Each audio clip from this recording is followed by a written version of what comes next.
The ladies as groupies, I think I like to refer to them as enablers. They enabled us to live that lifestyle. There was a time that the whole strip bar, mud wrestling was very chic. We had girlfriends that were strippers and mud wrestlers and porn stars. Those girls made a lot of money, and all those girls were into rockers, whether you had money or not. Bands basically lived there. In Hollywood, there's a place called Tropicana, and it's a great kind of mud wrestling / strip club / beer drinking rock party establishment. Yeah, I used to love that place. They had great-looking girls. Me and Steve Piercy were really good friends, and we go to the Tropicana a lot. Sebastian would be in there, and they would get drunk and have to go and get in the mud. It was a fun night out. Some of the better strippers and porn stars would get the guys that were really already in successful bands. The greatest bane of our groupie existence was the strippers, because then it was like, oh, great, like I can compete with breast implants. If you were in a band and you played on the strip, you could get a girlfriend at the Tropicana. Vince likes strippers. Yeah, what can I say? Lo and behold, that's where I met one of my wives. The Tropicana and the Body Shop, they were all just symptoms of the disease. It was like, how far can you go with your indulgence? I want to rock! The Rainbow was the place where, like, every conquering rock star after a big gig, after whatever, would go. 10 o'clock, the groupies would start filing in. At 11 o'clock, just rock and roll mayhem. It was just a zoo. It was just a hair for days, girls and nothing. It was good. Sex happened anywhere at the Rainbow. Definitely sex in the bathrooms. A stall would be occupied, and there's 4 legs, or 2 legs and 2 knees. And of course, every so often you see a couple of girls under the table. I think they were shining their shoes or something. I was actually having my while I was eating. Drinking a Jack and Coke, and you got a girl underneath the table. I remember one night I went outside to get some fresh air, and there was some guy in the band and some girl doing it in the dumpster. So, you could do it anywhere. It's all a big party. You know, in Hollywood, you see it's a party and everybody comes, as long as it's a party. Party, party, party. I have to say, honestly, a lot of it's a big blur, but I really believe that if you remember the Rainbow clearly, you weren't really there. There were a lot of things that happened in the scene. The way that we were having sex, the way that we were doing drugs, the way that we were drinking, the way that we were partying, we all believed we were indestructible. For us, it happened faster than normal. Motley came out, they just blitzkrieged the whole United States. They took off and started roaring up the charts, and it couldn't be stopped. All of a sudden, you're 21 years old, you got $1 million. The Motley guys sort of ruled Los Angeles. The Motley party just got bigger and more widespread. I mean, the world is your oyster, and you have the fast cars, and you have the money, you have the alcohol. Problems are going to happen. We were at my place in Redondo Beach, and the Hanoi Rocks guys came into town, and Razzle came over to my house, and we had a party. Razzle was friends with Motley Crue. Everybody's having fun, and it's just one of those things where it just seems so normal. We're out of beer, let's go down the street. Vince had just gotten a new car, and he decided to take Razzle down to buy some beer. Got the beer, going up along the coast, and there's this little hill that goes up, and the car just went. I lost control of it, because I'd been drinking. Another car came over the hill, and boom, hit broadside. Vince came up over the hill and hit 2 kids head on, and Razzle died, and Vince walked away unscathed. And Razzle died in my arms. He was a really good friend of mine, and it's one of the saddest days of my life. That was a pretty heavy-duty time for Motley. I think it changed the way people thought of Vince as well. I think that, Vince had a hard time going through that. I feel pretty alienated. I was like, hey, dude, you're on your own. A lot of people were thinking, oh, nothing's going to happen to Vince. He's going to get off. He has a really good lawyer. Pay a $2.5 million fine and do 30 days in a local jail, and you're free. Vince had to sober up fast and clean up his act. When that accident happened, I don't think it had any real effect on anybody else. I think everyone was still in La La Land at that point. I don't think it really affected anyone. 'em. It certainly didn't slow anyone down. I remember one night I went outside to get some fresh air, and there was some guy in the band and some girl doing it in the dumpster.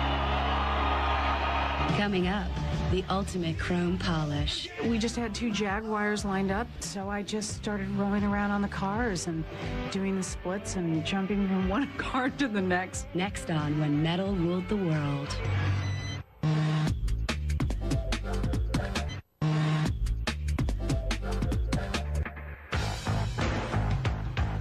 As heavy metal gained popularity in the 1980s, MTV jumped on the bandwagon and made it bigger than ever. Bands started to record songs that crossed them into the mainstream. It was the glam thing. It was beautiful vocals on choruses and very poppy and very sing-alongy. MTV started to play some of the videos, and that was a great feeling because you got some exposure for it. And you had to have a video. I mean, if you didn't have a video, you weren't on the map. This is Warren DeMartini. I'm Stephen Piercy from Rat. You're watching MTV. The early metal videos, they all had like a certain cheese quality to them. Ooh, look at that girl's hair blowing. Oh, look at that guy with the lightning behind him. Oh my God, it's so heavy. That was basically the formula for, you know, fake smoke and then photograph it through like a glass mirror so it looks like you're somewhere else. When you broke on MTV and you became an MTV favorite, you were 24/7. You know, that kind of exposure that MTV gave was tremendous. The music was fun. The audience could relate to the musicians. And now you see guys walk around looking all tough with these like big hair and all this makeup. And the goofy clothes that we were wearing, they were now wearing. Kids' moms are buying it at Walmart for their kids for Christmas. Here's your Poison record. Because MTV was on 24 hours a day, you were pretty much guaranteed high rotation. And then sometimes you'd use certain video chicks. That video that I did for Whitesnake, we just had 2 Jaguars lined up, so I just started rolling around on the cars and doing the splits and jumping from one car to the next. Girls come out there, they want to act or they want to model. I remember Bobby Brown from the Cherry Pie videos. I just remember her putting her finger in her mouth and walking, turning back and looking at the camera. Boy, was she, ooh, she was sexy. I think those videos were popular with the right song and the right girl, and when everything came together, it was just magic. In the 80s, the big ballad video became huge, and that was started by Home Sweet Home by Motley Crue. Once I start singing that song, you get those goosebumps go up, and because everybody knows it. After Home Sweet Home came out, it was de rigueur that every band had a huge ballad. And you always knew that you would first release your power rock track, and then you were going to follow it with a power ballad.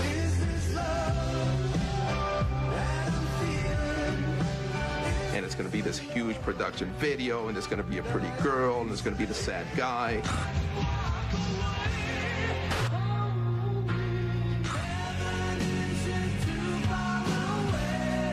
It was bankable. It was Wall Street power ballads. That's why the 80s sold millions and millions of metal records. The one that's most memorable to me is Poison's Every Rose Has Its Thorn. Every rose has its thorn. I've never written a ballad that I didn't feel.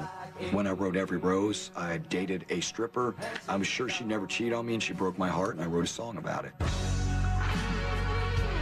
I am told Bret Michaels wrote it about a situation where he had a girlfriend, and one of the members in Quiet Riot happened to be boinking her at the time. I was always pushing for our guys to write a good power ballad. I go, these power ballads open up the doors to a lot of girls. A lot of girls like to hear power ballads. Everybody knows more girls were showing up. Lots of girls would come to the shows, and they're loyal fans.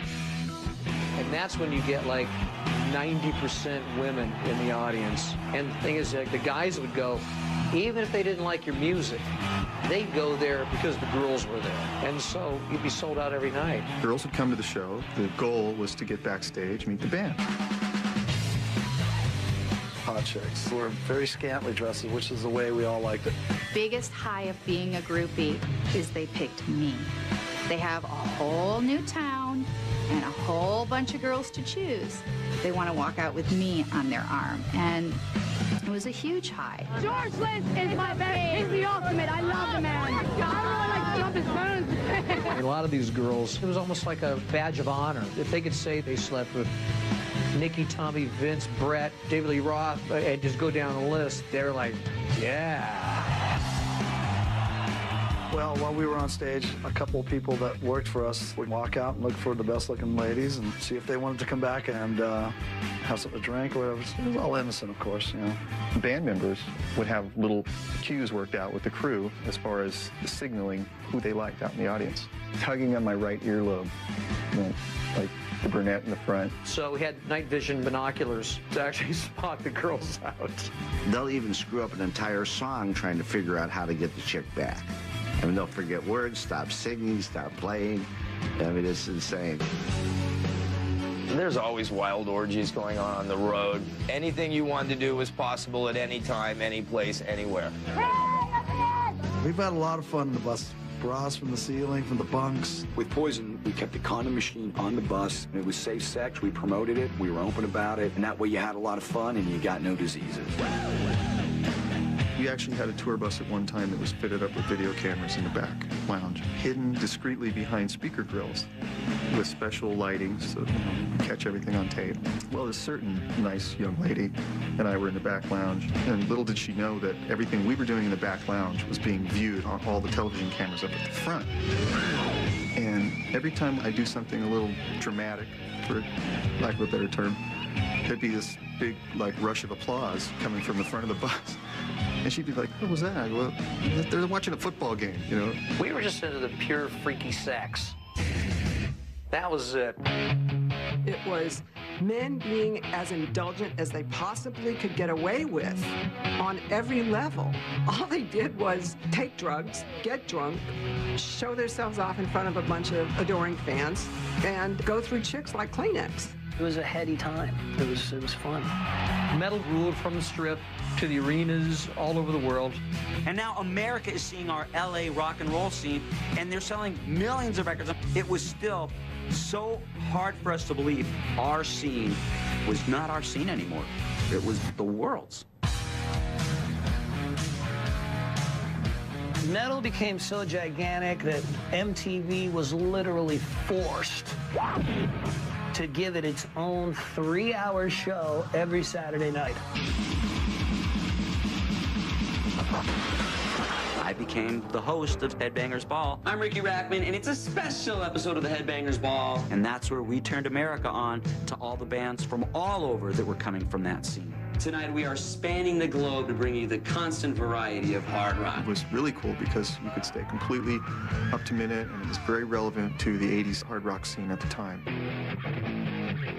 I thought Headbangers Ball was awesome. Stephen Piercy, this is Bobby Blotzer. I keep doing that. I don't know why I'm doing that. Anyway. It was fun to sit down and just watch 3 hours of metal. Right now, we're going to be playing a video from Trickster. We look forward to that. This is Richie Ratchman, thank you. And now we're going to play a video. This is Slaughter. They have got the #1 Skull Crusher of the week, and this is Fly to the Angels.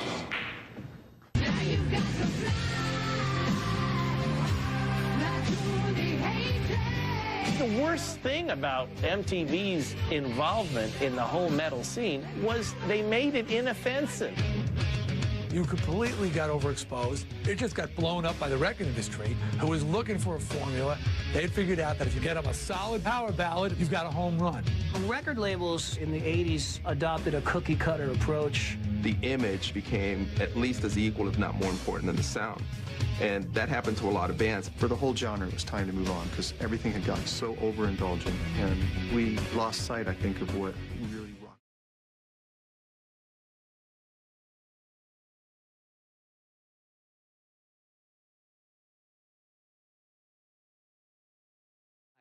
And like, what? And later, grunge moves in and metal moves out. I thought, oh, shoot, I got to go buy a flannel shirt and stuff. Use an Aquanet. Next on When Metal Ruled the World. For more photos and outtakes from When Metal Ruled the World, log on to vh1.com.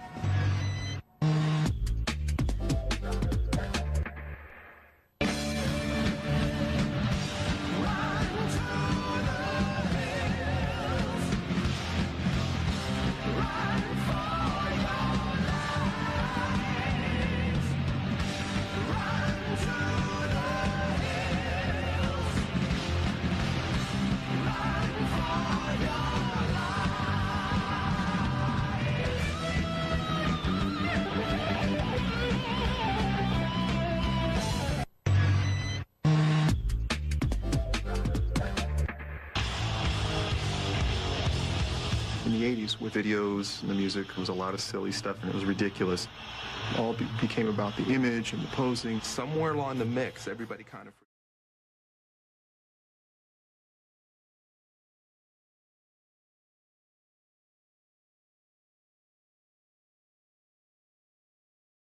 Perfect fodder for the Hollywood grist mill, first evidenced by the movie This Is Spinal Tap.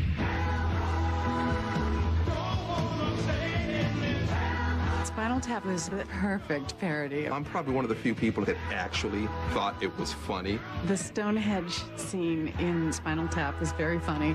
Beneath the haunted moon. Here comes Stonehenge out of the ceiling. Here comes this big, oh my gosh, it's only 2 feet big. I do not, for one, think that the problem was that the band was down. I think that the problem may have been that there was a Stonehenge monument on the stage that was in danger of being crushed by a dwarf. Still so hilarious. No, it's not an exit. I mean, every time I get ready for a show, I walk down the hallway. You go right straight through this door here. And I go, "Hello, Cleveland! Hello, Cleveland!" You know. You must have made it a long time. Where's the stage? You gotta go another way. I remember going to see that with Herman Raybell from Drummer of the Scorpions, who took it personally. He was like getting upset about it. There were some bands that just couldn't handle that. They wanted to be taken more seriously than what they really were. What happened, I think, was the Spinal Tap let us stop and think and take a look at how really ridiculous the whole situation was. And then I think things started to switch. Gears started to change. I think that was like the point where people said, enough of this. We need something new. Then in 1987, a new band hit the scene. Out of nowhere comes this little band, Guns N' Roses. When Guns N' Roses hit the scene, all bets were off. And Guns N' Roses had this unique image. Axl had his hair straight down, had the bandana going. Guns N' Roses were a little bit more stripped down. Sort of a, I don't give a look going on. Guns N' Roses, girls either wanted to them or guys wanted to be like them. Guns N' Roses was all about, I'm going to grab you by the hair and I'm going to knock your teeth down your throat.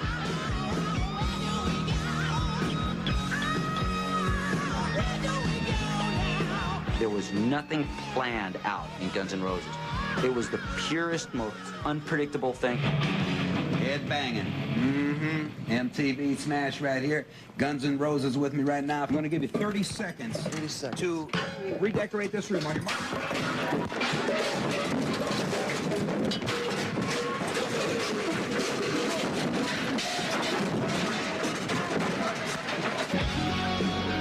Guns N' Roses were considered the real deal. It was just very raw, live, great songwriting, guitar-laden, just mayhem. They had the great frontman, they had the great songs, they had the great musicians. When Appetite for Destruction came out, it was like a breath of fresh air because it was such a great record.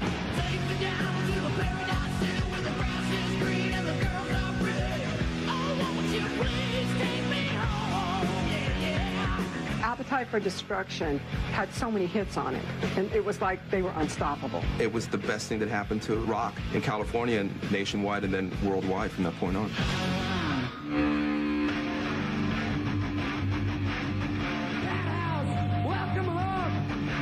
Guns N' Roses played the Cat House. Cat House was our clubhouse, and then Guns N' Roses had been part of the family since day one. The Cat House was a very reckless place. It was like the boys' brothel dream come true. Every excess you could possibly think of was not only available, but encouraged and accepted. Guns N' Roses was definitely a hard partying band, and anything could happen when you were around them. Every time you'd see Slash, he had his top hat pulled down and he was walking with a bottle of Jack. I remember one night I was there with Slash. He had to go to the bathroom. And Slash turns to me and goes, "Dude, stand here. I gotta take a leak." And he unzipped his pants and he peed in the garbage can. Nobody said, "Hey, there's Slash's penis." No one said anything. The metal scene, it had its pattern. These guys worked really hard. They got record deals. They got really famous. They got lots of money. And a lot of them got drug habits. and craziness came and the excessive living happened. You feel like rules don't apply to you. And it got a little out of control. Bands have always been competitive with each other. There were rivalries. Some of us got along better than others. There were fights back and forth. Probably one of the most famous type feuds of rock and roll was my feud with Axl. It was a feud that had been going on for the longest time. I was married and my wife, we went to a club and Izzy tried to pick up on her and he was drunk and he kicked her. And she told me what happened. And I said, the next time I see that guy, I'm going to kill him. Well, the next time I saw him was at the MTV Awards. I was at the MTV Video Awards in 1989. After the show was over, I walked backstage and there was this huge scene going on. I went up to Izzy. So next you touch my wife again.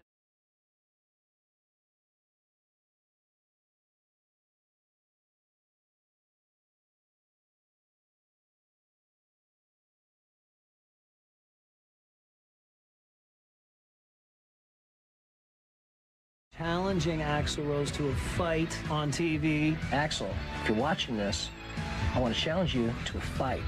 I'm going to give you the time, and I'm going to give you the place, and there's no backing out now, buddy. Some people lose track of reality. It's time to put up or shut up. I'm really tired of your mouth. And I think a lot of people are. And the fight never, ever happened, but it was a good feud for many years. You got to draw the line between real life and the fantasy world. People had to start realizing that they were destructible. Everybody used to get high together in our circles. It went from being just a lot of fun and a lot of really fun parties to getting really dark. There were sporadic ODs here and there. Todd Krug, who was in a band called Jet Boy. And it was known in the Guns N' Roses circle that Duff and Slash were really close with Todd. And it was known that he was drinking way too much and partying way too much. Jet Boy had kicked Todd out of the band, which only accelerated his drinking and his drugs. Him and Slash were in a hotel room. Slash found him OD'd. And I just remember getting the phone call that Todd had died. All the guys in Guns N' Roses were really, really upset. I remember when Guns N' Roses played live and they dedicated Knocking on Heaven's Door to Todd. This next song is for a friend of ours named Todd. Todd Krug, who recently passed away.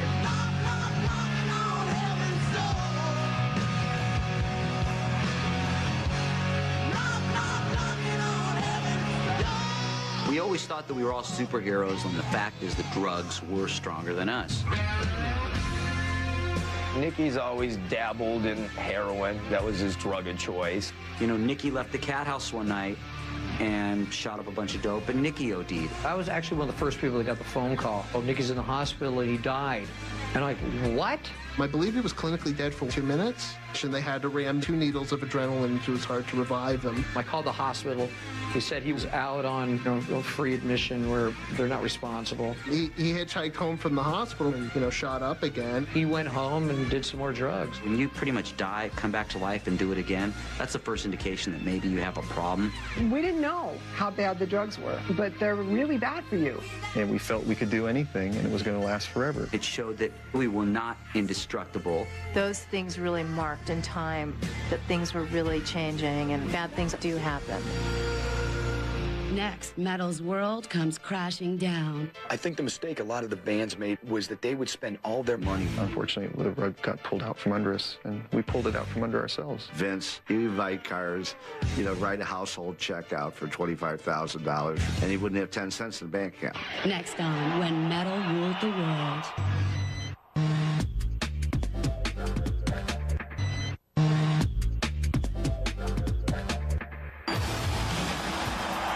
The more famous the bands got, the more excess they had tried. It was excess all the way around.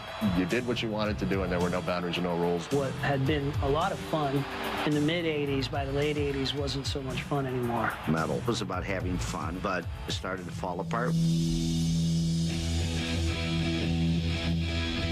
We had actually gotten way overindulgent, which happened at the end of the 80s, which I think killed the whole scene. I think the mistake a lot of the bands made was that they would spend all their money. I know this was the case with my band.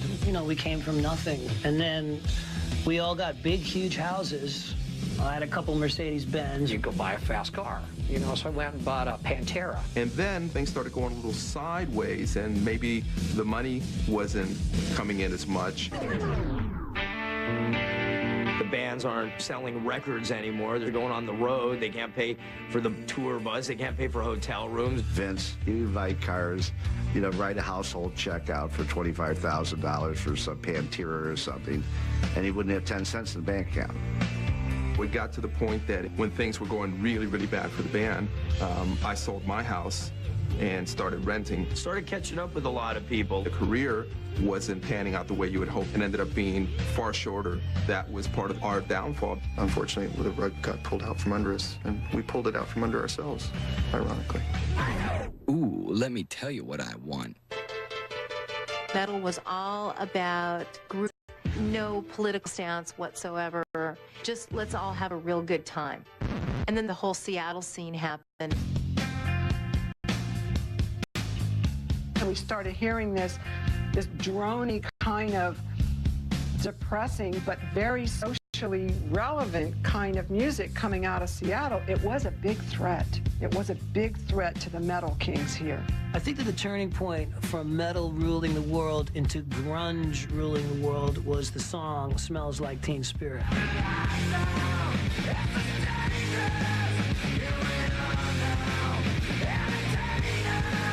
When Nirvana's Nevermind record started to leak out, there was almost this collective shiver going through the metal community. Metal was being blindsided by a shift in culture that was so enormous. I mean, you went from joy and decadence and party and banging your head and powery ballads and girls, girls, girls into this world really sucks. The next generation was more about, you know, teen angst and, you know, I hate my parents rather than let's go out and have some fun and chicks.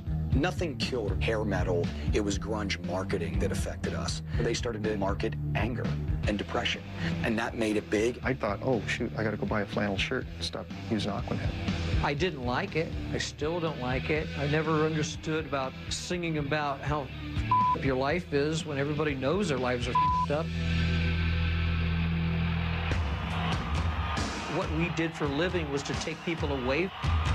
You get to escape for a few hours at a concert and have fun. What defines the metal scene in LA so perfectly, and the music that came out of it, it was people escaping. I think people were living in the moment. It was a great time. It was an exciting time. And I think a lot of it was tongue-in-cheek. I think they were just having fun doing it. The whole thing was about forgetting your everyday worries, seeing a show that will mesmerize you. You're just going to go, wow. It took over every aspect of us. I wouldn't change it for the world. I don't regret it. I think it was a wonderful time. Once it gets into your blood, there's no other music like it. You know, we've all heard these songs a million times, and every time we hear them, we still put our fist in the air. It was the good time era.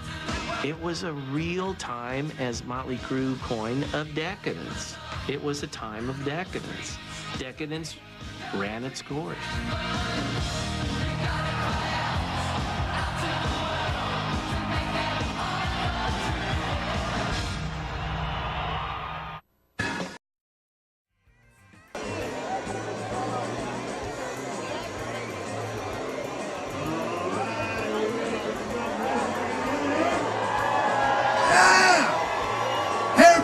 Show. It's been a beautiful day with you guys, and we haven't even gotten to Van Halen or AC/DC or Led Zeppelin, much less tribute. This is a band by T.W. Brownie's over there signing copies of these. This would be really awesome if you wanted to go over and get Barracuda to sign one. I give one of these out right now. Who wants? Who wants? Who wants? Look at that big hair right there. There you go. All right. Again, thank you to Bud Light, thank you to Whitmer, thank you to iHeartRadio, thank you to Canby Telecom. Hopefully you guys are all posting a bunch of pictures and videos. You're about to get a bunch of really good picture and video opportunities right here. Because it's time, Hair Best 6, it's time, do you hear me? It's time. Let's hear it for Appetite for Deception tribute to Guns N' Roses.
Tough man, give me some of that bass thing.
Quite a crowd out there tonight.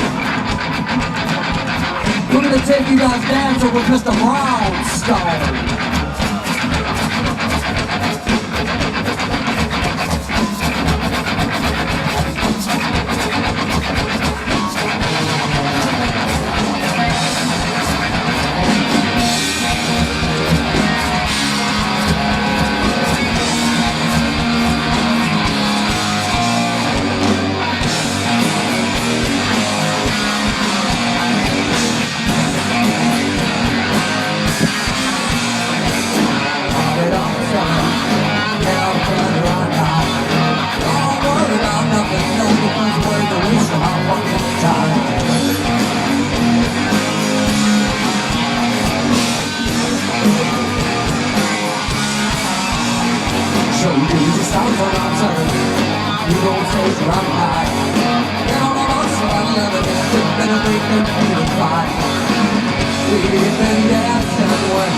Mr. Brownstone, he's been knocked down. Leave me alone. No, he won't leave me alone. Used to live up in one hill, so the baby got home. Just keep trying to get a little better, and a little better than before. Used to live up in one hill, so the baby got home. Just keep trying to get a little better, and a little better than before. Even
Let's hear it for Hairfest, huh?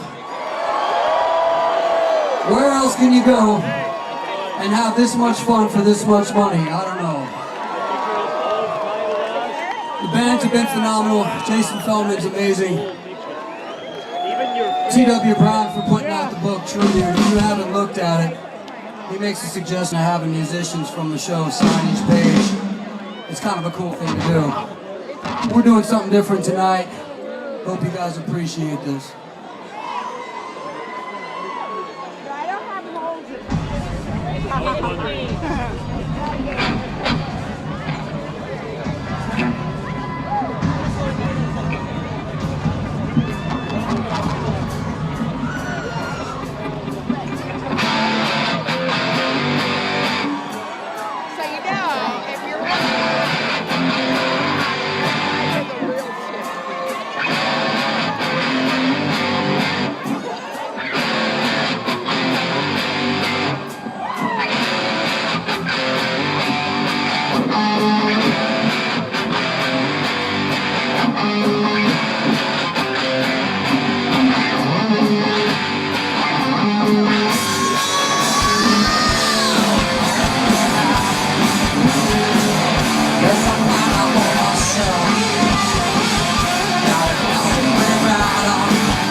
Missionary, real-time vision airways. Sitting in the Chinese school, my distant graduation. I know that I'm a classic case. What's my disenchanted phrase? Blaming on the falling dawn, we're sitting in and we can't hold on now. Could we take the love to his fascination, even when the night fails, and all they've got to rule the nation, and all we've got is precious time. Don't worry about it. I guess I'll keep it to myself. That's time I go out and walk somebody else.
You guys are too kind. So this is Airfest. This is the 5th time we've been out here to entertain you guys. And we've gotten to do a number of things since our first visit out. We only get an hour to play tonight, so selecting songs is difficult, and I've had requests and I can't meet them all. Exactly. So what we like to do is go right back into a big hit so you guys are all singing and dancing again. But do us all a favor. I know Guns N' Roses is on tour right now. We'd like to see you guys at those shows. Anybody out there going to see them up in Seattle? We'll see you guys there.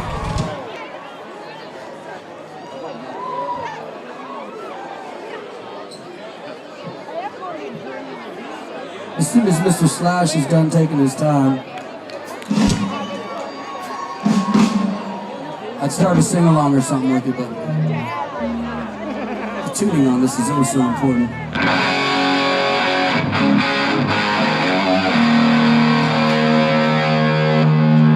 You guys ready to make some noise?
do we go now?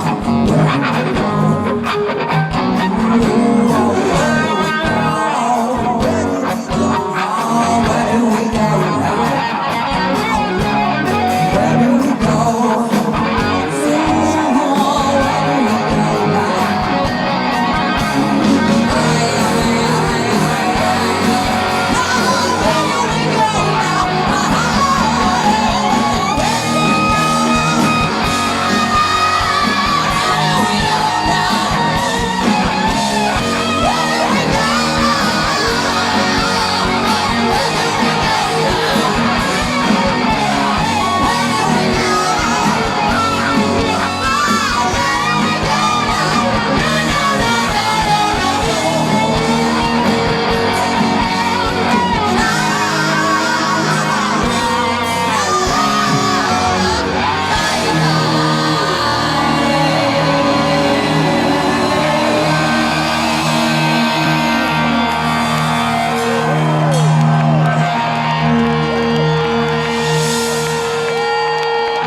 vehicle that we call, well, it's got a special name and it represents this song.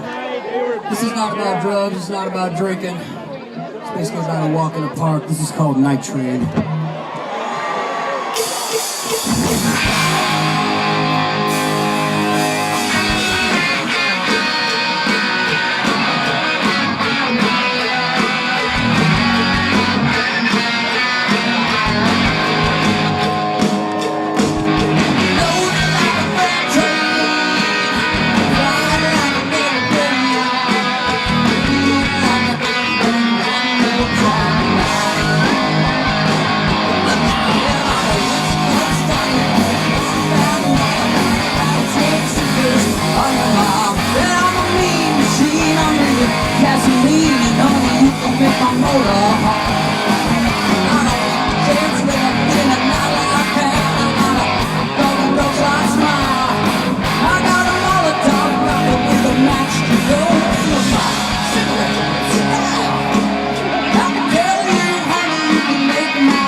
Night train, feel my love.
Mr. A.G. Sorum on the drums.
next song was being played in 1992 in Wembley Stadium. And there was a man who attended named Paul McCartney whose children were there. And he asked them, what was your favorite song played this evening? And his kids said, Dad, we really liked Live and Let Die. And he in his British accent said, well, I wrote that song, and whatever that British accent's worth. And they said, no, Dad, you didn't. Yeah. So this is Live and Let Die. You're young and your heart was an open door. Used to say, live and let live. All your attention. This ever-changing world in which we live in makes you give in and cry. To live and let die.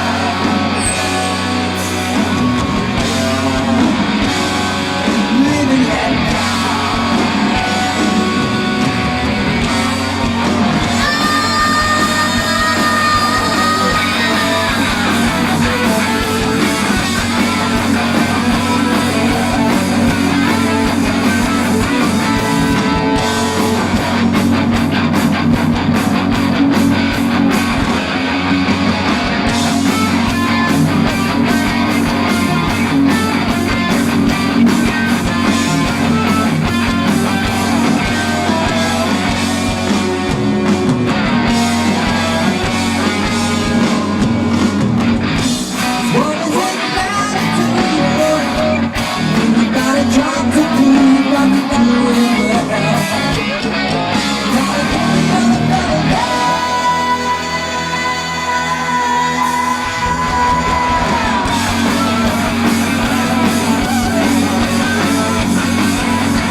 see your hands up in the air. You've been an amazing artist. Let's finish this thing right.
Saturday. Come check us out.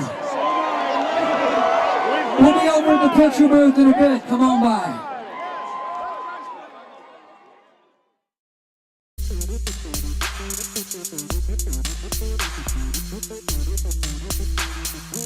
I'm Eli, and this is my grandmother Bonnie, and we're both here to smoke some pot. Do you smoke pot? I do. Do you smoke? Often? Yeah. Well, how Pretty often? regularly. How often? Get every couple Every days. day? No, every couple days. Yeah? Maybe every day, sometimes. Are you guys ready to smoke? Yeah, what's the hold up? Do you have any ice? Do you know what the ice is for? No, I don't know what any of this is for. Cools it off. Do you have a preference? I'm curious about this thing, so let's, All right, let's do this crank it up, since- yeah. You want to start? No. Okay.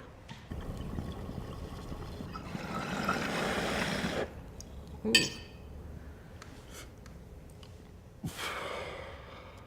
Here, I got you. It's not doing anything.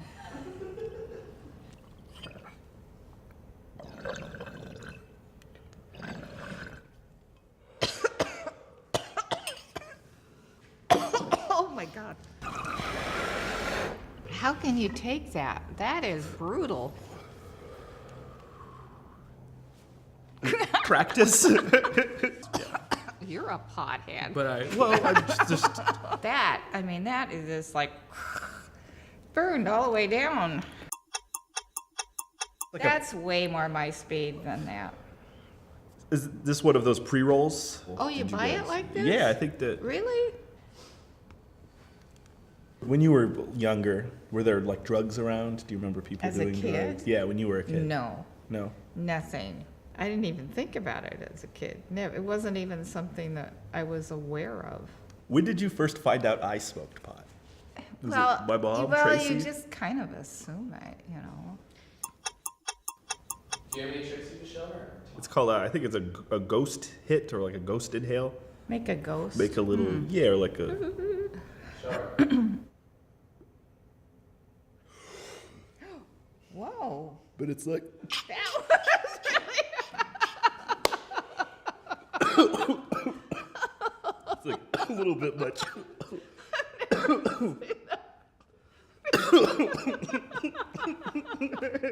Do you think you can do it?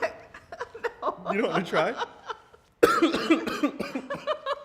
Oh, try that? Yeah, yeah, thing? yeah, Oh, yeah. just a, okay.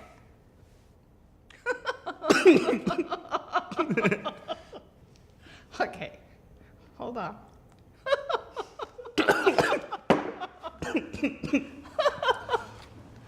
All right, nobody breathe. Stop.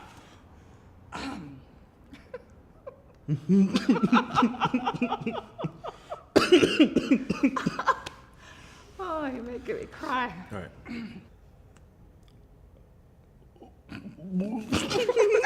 Come on. Okay, so the key is you have to open your mouth.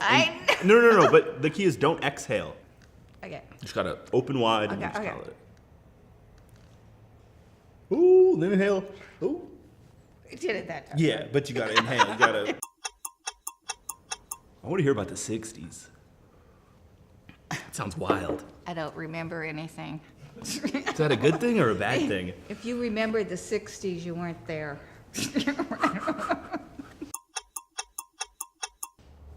Let's try that again. Yeah?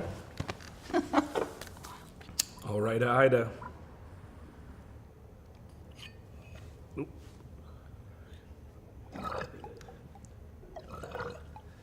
Ooh. Oh, that hurts. Okay, that's enough of that. What were you like when you were 23, when you were my age? Gosh. What was I doing? Well, I had 2 children, but was I gonna say something? There was something there. I know. Oh, that's right. Okay, it's not dementia, okay? Need a nap. Right, for real. Oh, round 2.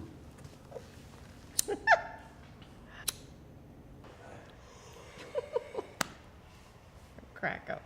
I'm I've never seen anybody do A that. parlor trick. Parlor trick. You are so silly. How would you describe Grandma? Free-spirited. Youthful. Oh, thank you. How would you describe Eli? Thoughtful, caring, loving person, hard worker, fun. Are you dating anyone? Not right now. I'm working on it. What do you Well, think? you got to put yourself out there. You know, Oh, yeah. start going to the library. That's what I'm saying. Take a yoga grocery class. stores, yeah, yoga class, produce I don't section think at the the grocery store. store is a good No? idea. Well, since I have this opportunity, I'd like to, all the fine young women out there that are looking for a good, fun guy, sincere, here he is, my grandson, Eli. Come on.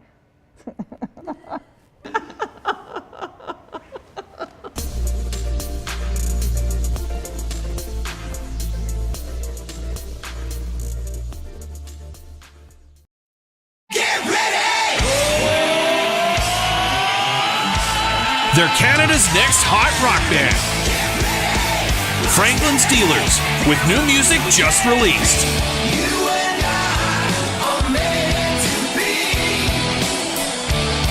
Franklin Steelers. Download it now at cdbaby.com or iTunes. Or get more info and download music at franklinsteelers.com.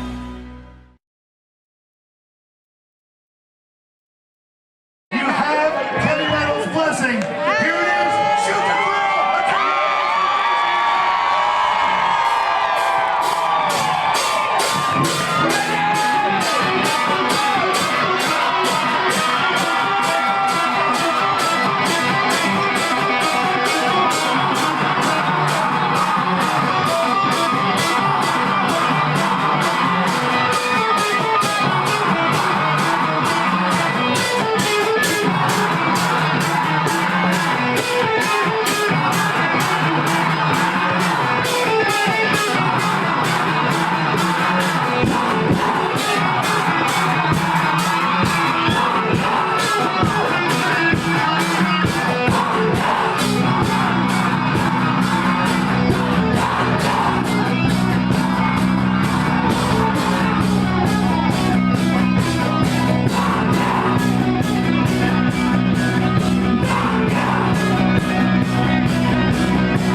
It's alright.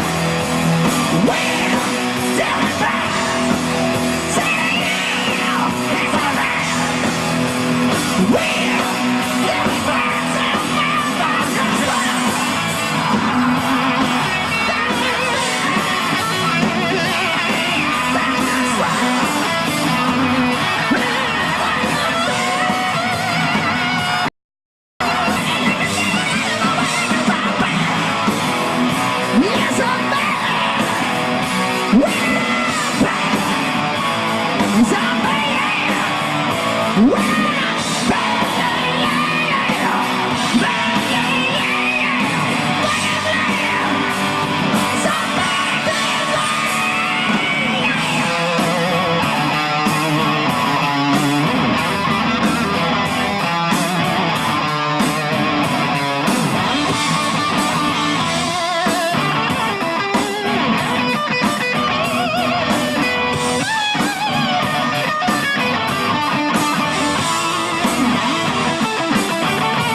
Hair Fest.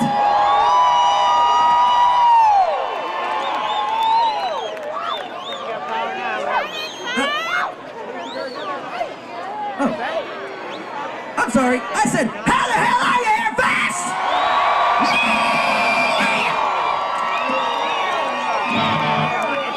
We are so happy to be back. Love you guys. Look at this. This is amazing. This is you guys. This is you. There's no Hair Fest without you people right there. Love the horns. Love the AC/DC t-shirts. Oh, it's awesome. It warms the heart. Warms the heart. Now, we're going to play a couple more songs, so I'm sorry. I mean, you know. This next one's about the all-powerful money and how money talks.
All right, guys.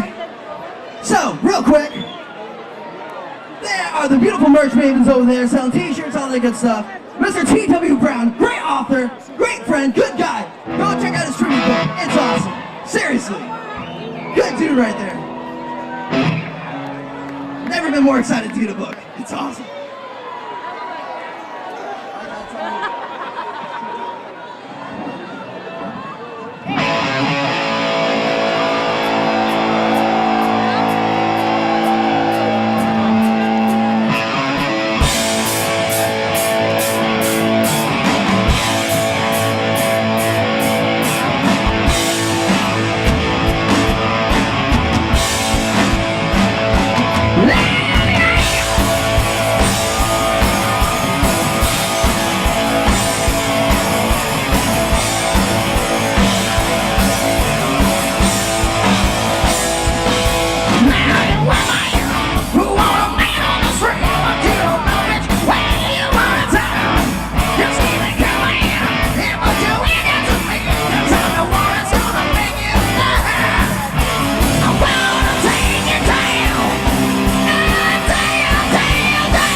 next song, I don't know if you guys have been following AC/DC or what, but Mr. Brian Johnson, he had to take a break from the band. And someone pulled his spot, Mr. Axl Rose. So I thought, we have our very own Axl Rose here. And I just wanted to come help me sing a song. Is that okay with you guys? I don't know, man. I don't think they want it. Do you guys want to hear Axl Rose? Listen.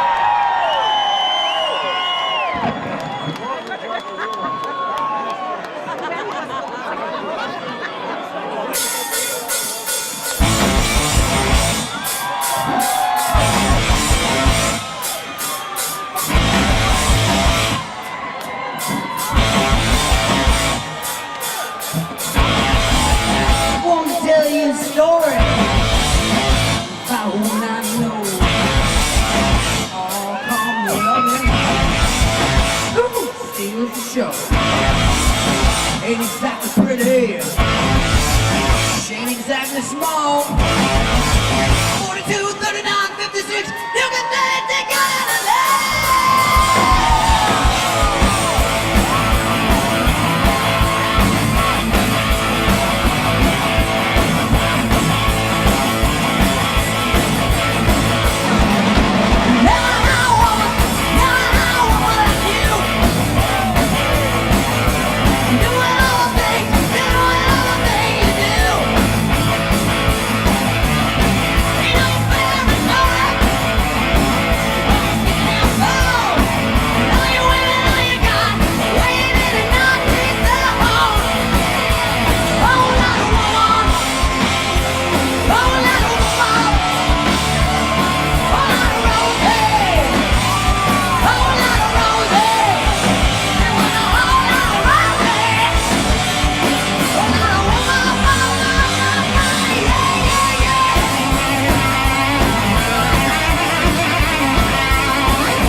Bird talkers, everybody. Woo!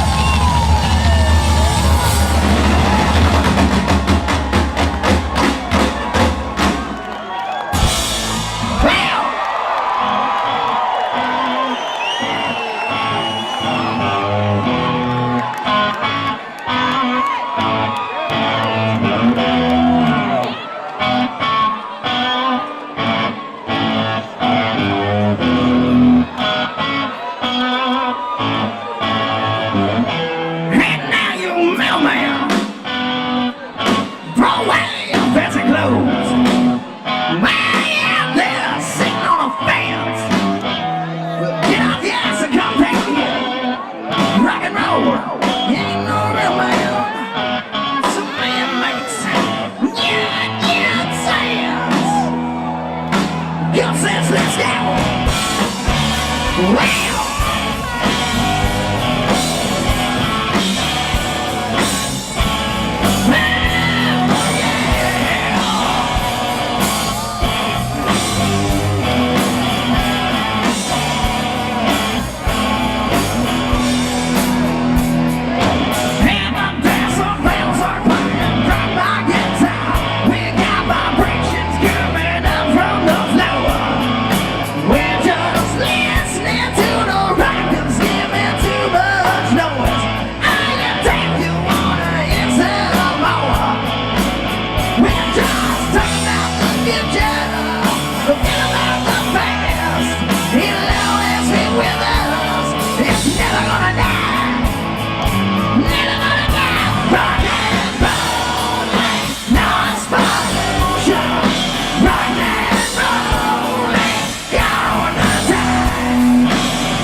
It's just a rock and roll, yeah.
You guys having a good time out there?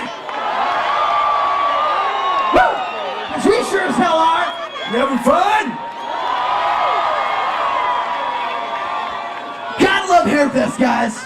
All the staff, all the people, the bands are incredible. Woo. People throw shit at you, it's great. Good catch. Alright, so this next song I need some help. If you guys are having a good time, can I hear an aye? See, that doesn't sound like you're having a very good time. Let's try that again. Aye! Ooh, I like it.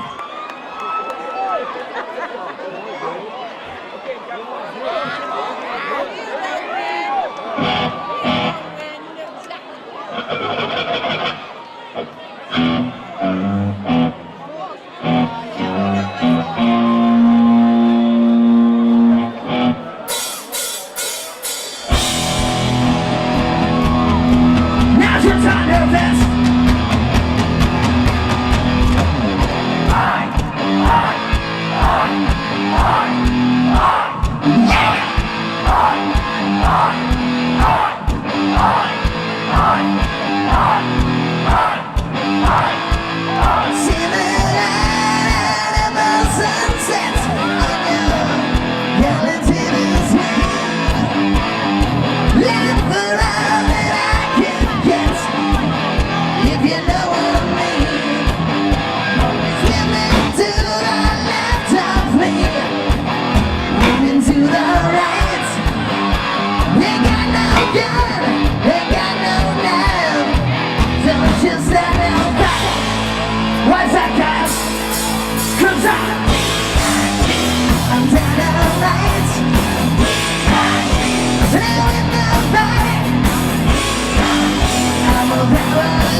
this. Are you guys coming with us?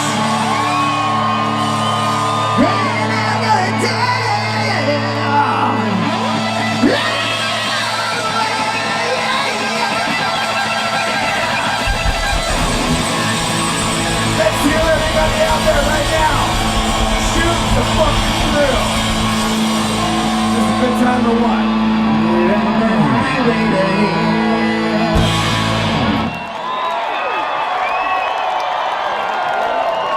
All right, guys.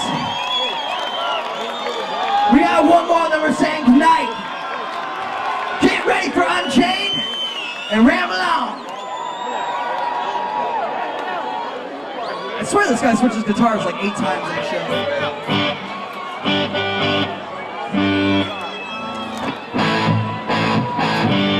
I love you!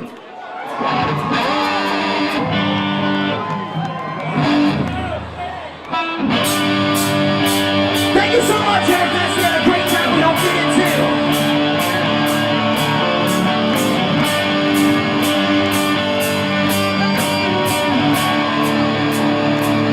Let's do this! Wow!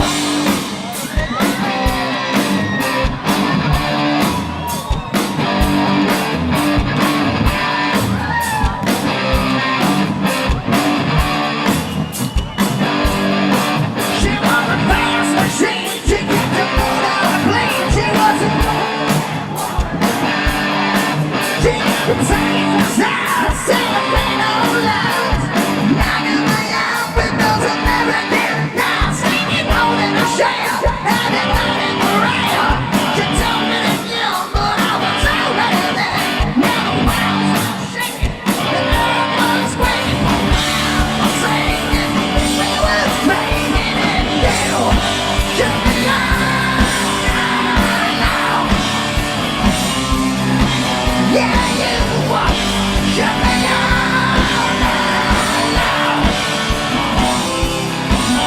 Walking downtown on the 17th now. She was one of the guys. She just a man on back. Running down the blouse. Just another cow.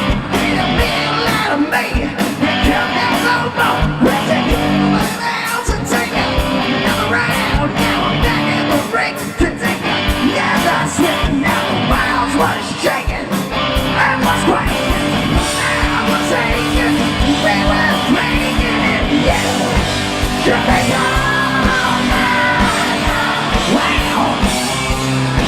Yeah, you should be on now. Knocking me out.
Should be on now. You had to shake it down. Should be on now. You should be.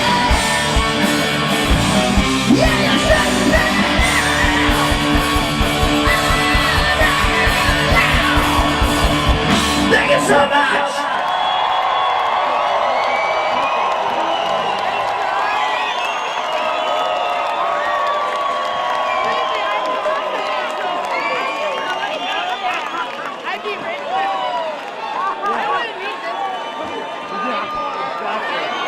Keep it going. Shoot the Thrill tribute to AC/DC. Come on. Those are are some sexy mothers right there.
Hello, my name is Philip Bloom and welcome to the I can't believe he's finally gotten round to doing that Sony FS7 review. So what's the reason why it's taken so long to do this review? Well, there's a couple of reasons, but most of them actually are to do with time. Time is the greatest enemy. Now, I got the camera back in November, but I've been working on a show called The Wonderlist for CNN for around 6-7 months. But that took up so much of my time, and I had other stuff in between as well. And finding time to actually shoot a review is difficult because my reviews, as if you've seen any of my reviews before, they're not short. They're pretty long, and they are in depth. One of the things I like to do when reviewing a camera is actually spend time using it, and I really have. I filmed half of the Wonderlist on the F55 and the other half on the FS7. Ikaria, Galapagos, India, and the Dead Sea were F55. Vanuatu, Venice, Chamonix, and Florida, Everglades, were all shot on the FS7, so it's half and half. And you don't get much more of a test of a camera than shooting 4 episodes of a primetime documentary series in 3 different continents around the world in very different weather conditions. Incredibly cold, very hot, dusty, sandy, water. Did amazingly well. So I'm not complaining or anything like that. I just wanted you to understand why my review has come out months and months and months later than everybody else's. But at least it's given me a chance to shoot some really nice footage.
So what's this camera all about? Well, I have to say it's a very confusing camera in that it's really, really, really good. And I'm going to say it straight off the bat here. If you haven't got the patience to watch all the review, this is a fantastic camera. This is, as I'm recording this review right now, the best camera on the market, bang for buck.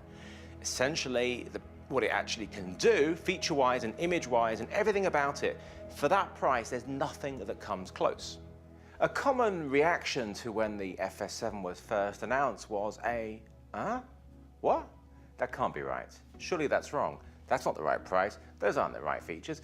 Variations of those, because we're talking about a camera which is much, much cheaper than what else is out there at that spec, really. I mean, by a long way, actually. The closest to it, Sony-wise, was the F5, and the F5 doesn't record 4K internally unless you pay to have it upgraded. Now, the F55 is a lot more money. It does have other features, like the global shutter and all the professional connections, 4K, SDI out, etc., etc., etc., and it works with RAW a lot better than the FS7 does. More about that later. We're talking a lot more money. Now, let's give you some price things here. Now, when I bought the F55, I spent around £19,000 on media.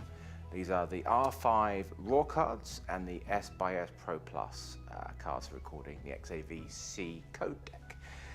It's a lot of money.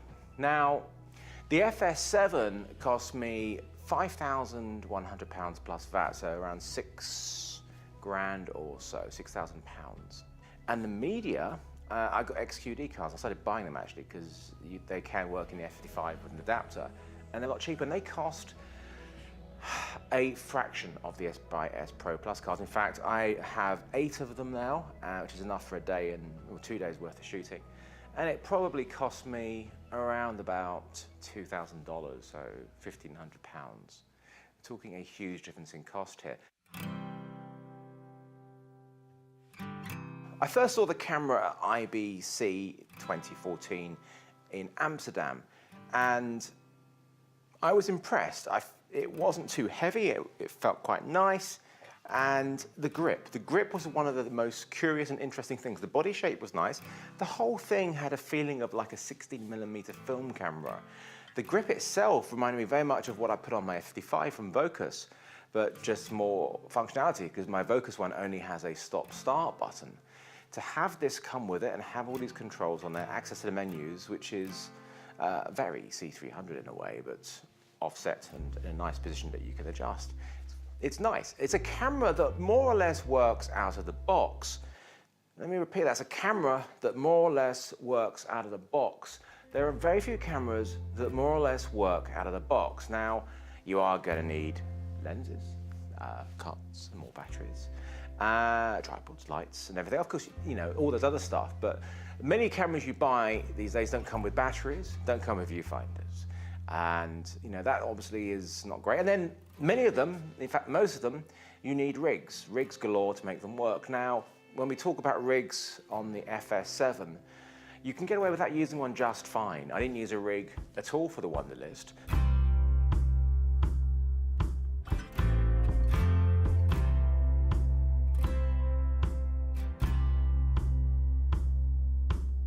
So let's do a comparison of the two cameras.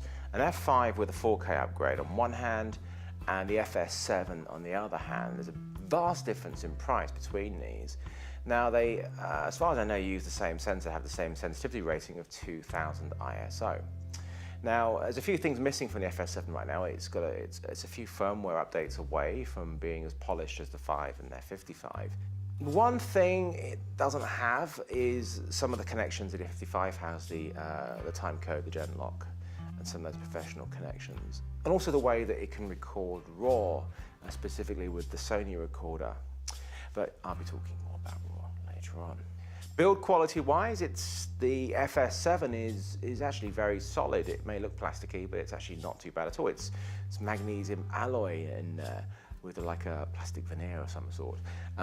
It's pretty damn solid. It has been done some pretty intensive stuff with me, and it's done very, very well. Is it as nice and strong as the F555? Debatable. It's missing, it obviously looks very different ergonomically. I really love the side panel of the F5 and F55 with the controls and all those things. It's really lovely to have those things. We don't have anything like that on the FS7. Most of your operations, you really just have to look into the viewfinder or look onto an LCD screen. There's loads of other things that I've missed out from the camera comparison. To just take it on its own is an incredibly well-spec'd camera, performs really well, and it's very, low price considering everything else that's out there.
ND filters, it is a 3-stage ND filter wheel rather than 2.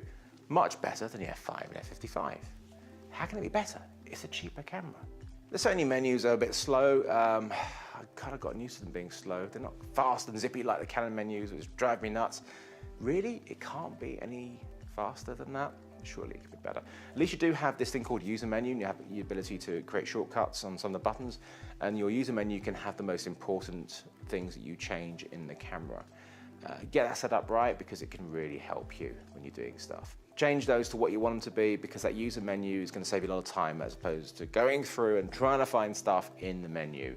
Use the user menu. One of the things I really love about the FS7 over the F55 is actually the lens mount. And this wouldn't be the case if I was using more cinema glass, and I do, and I don't use cinema glass very often at all. It's almost all SLR glass. It's the lens mount itself. The FZ mount that's with the F55 is really nice and very flexible, and it's really solid.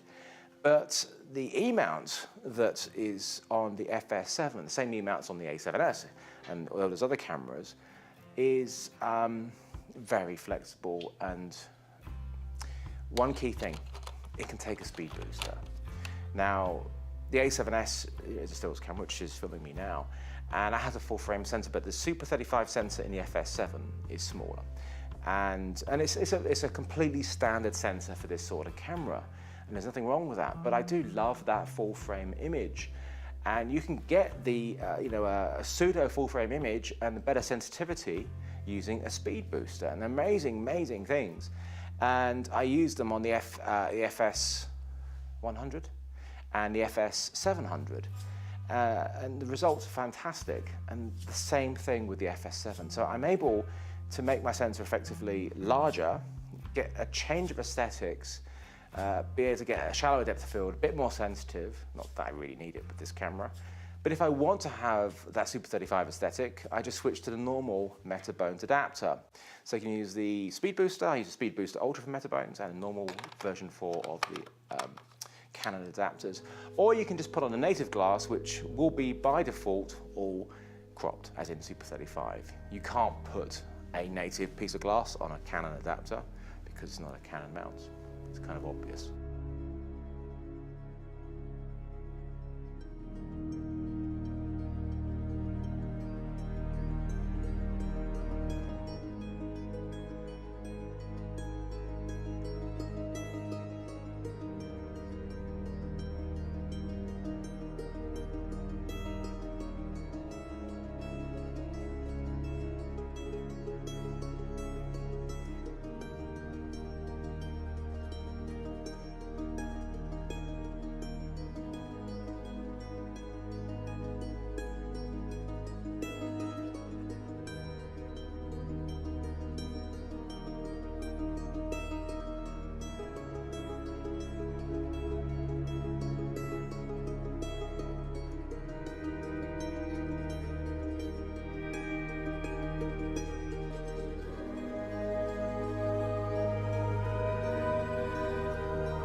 Let's talk about the Metabones adapters and using other glass on the camera. Now,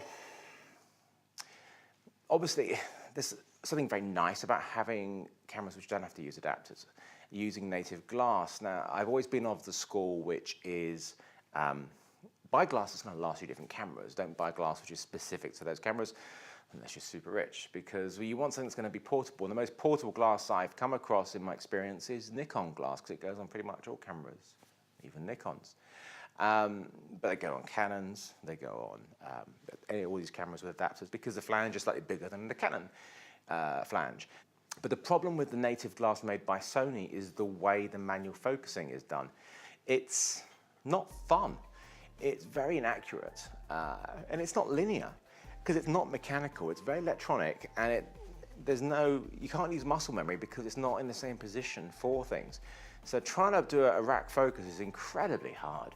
Trying to follow somebody in focus is incredibly hard. It's designed for autofocus, those lenses. They're not designed for manual focus. Now, I do like those lenses on the A7S. Well, I like the 1635 and 2470. But I bought this 70-200 f4, and it's a lovely lens optically, and it looks nice. It looks a bit like a Canon lens, but lighter. But trying to focus with it is just horrendous. So I've gone back to using the Canon 70-200 f4 if I'm carrying it around, lots of stuff, because the 2.8 is quite heavy, but I'd rather use the 2.8 with IS if possible. So that's a real problem with the native lenses, and I really hope they can find a way to improve that.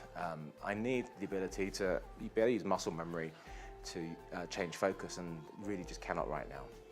Autofocus, great, but the autofocus with the camera is adequate. Now, this gets us onto Canon glass and the Metabones adapter. And then the Metabones adapter, as of today, which is the February the 28th, 2015, they still don't work brilliantly with it. So you have to get past the green mode, which means when you put a lens on, put the adapter on, you have to press a little button on, and it works better. Otherwise, you get some horrendous issues with iris opening and closing as you try and stop down. And also not even the ability to change your iris on some lenses. It's not working great. It needs Metabones to come out with updated firmware. I'm hoping, every day I'm hoping to get an email saying new firmware is out. But you can get past it, you can use it, and that